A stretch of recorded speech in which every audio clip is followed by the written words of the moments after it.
Ladies and gentlemen, on this example, what I asked you to do is find the measure of angle 5 and angle 6. Now, there's a couple things that automatically we see. We see that we have this 90-degree form, right? So therefore, we automatically know that this is going to be 90 degrees. All right? You don't have to write that in, but it's something that might be helpful for you to understand. All right, we see that box. We know that angle is equal to 90 degrees.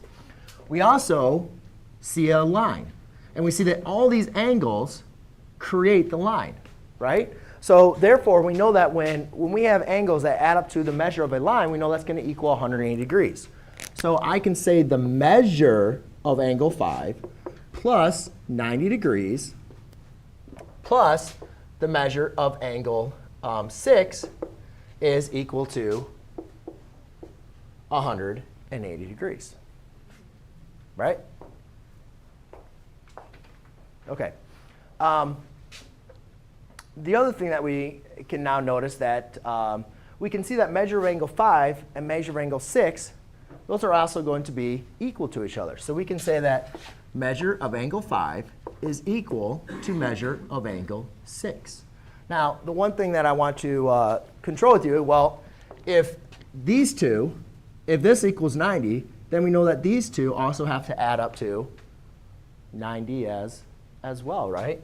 So we could say the measure of angle 5 plus the measure of angle 6 equals 90 degrees.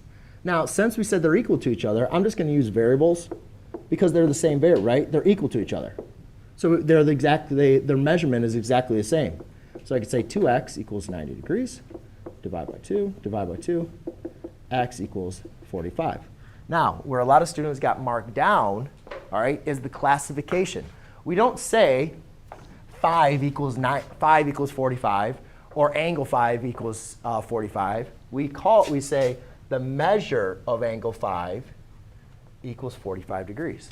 The measure of angle 6 equals 45 degrees.